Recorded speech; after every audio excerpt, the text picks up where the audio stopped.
అమ్మలాంటి ఊరు మన పల్లెటూరు. పల్లెటూరుకు స్వాగతం. ఈరోజు అరుదుగా దొరికే చేపల కర్రీతో మీ ముందుకొచ్చాను. ఇదే గోదావరిలో దొరికే చీరమేను.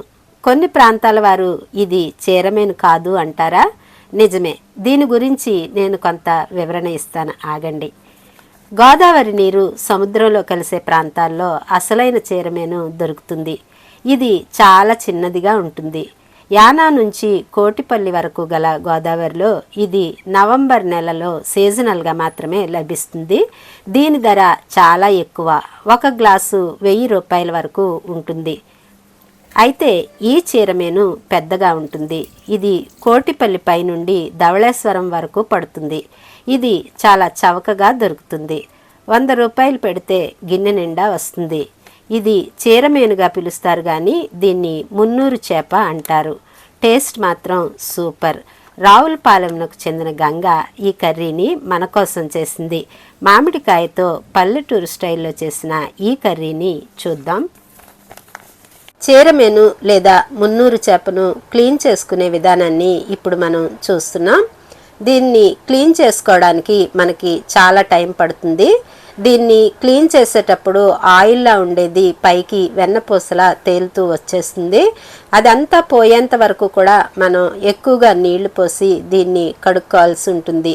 చేపలు చాలా చిన్నగా ఉంటాయి కాబట్టి కొంచెం కేర్ఫుల్గా మనం దీన్ని క్లీన్ చేసుకోవాలి.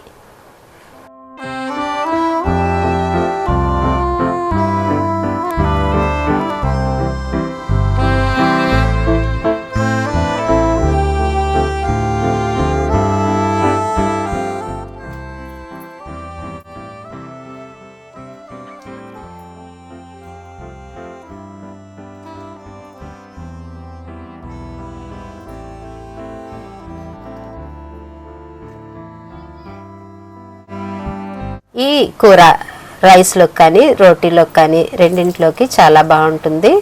ఈ కూరను కొంతమంది మున్నూరు చేప, కొంతమంది చీరమేనుగా పిలుస్తారు. మీ ప్రాంతంలో ఏమని పిలుస్తారో కామెంట్ చేయండి.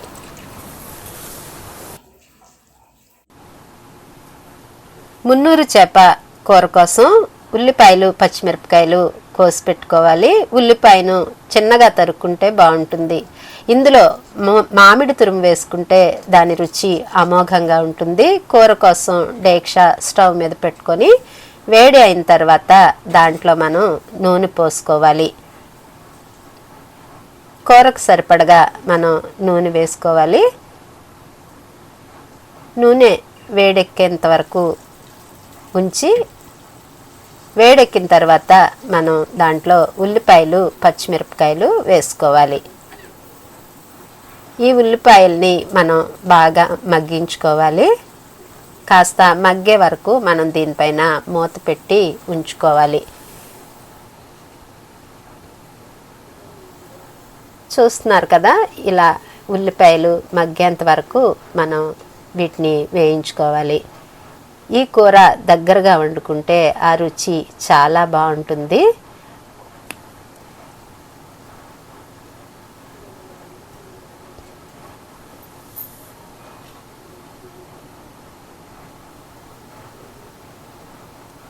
ఇప్పుడు మనం మగ్గిన ఈ ఉల్లిపాయల్లో కూరకు సరిపడగా కారం వేసుకుందాం.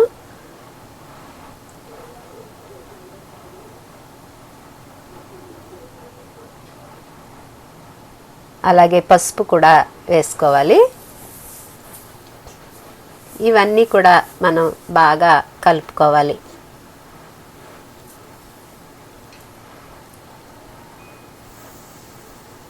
కూర ఉడకడానికి సరిపడగా నీళ్లు పోసుకుందాం. సీజనల్గా దొరికే ఫుడ్ ఆరోగ్యానికి ఎప్పుడూ కూడా చాలా మంచిది.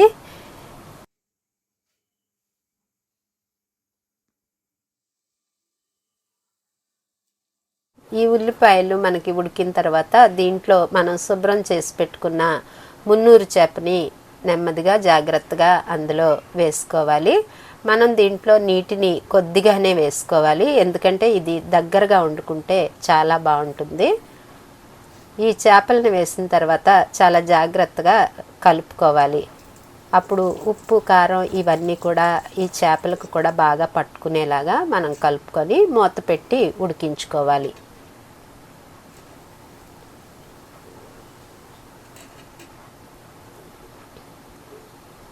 ఇలా కాస్త దగ్గర పడిన తర్వాత మనం నూరి పెట్టుకున్న మసాలా ముద్ద వేసుకొని కూరలో బాగా కలిసేలాగా ఒకసారి మనం కలుపుకోవాలి. గరిటెతో పదే పదే కలపకుండా కాస్త నిదానంగా కలుపుకోవడం వల్ల ఈ చేపలు విడిపోకుండా ఉంటాయి.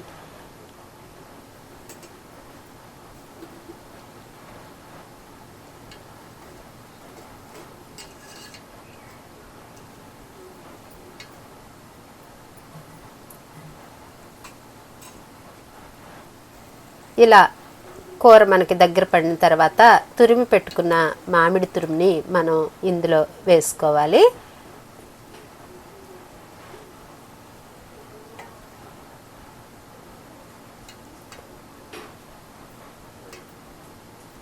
ఇలా మామిడి తురుము వేసి వండుకున్నటువంటి మున్నూరు చేపల కూర రుచి చాలా బాగుంటుంది.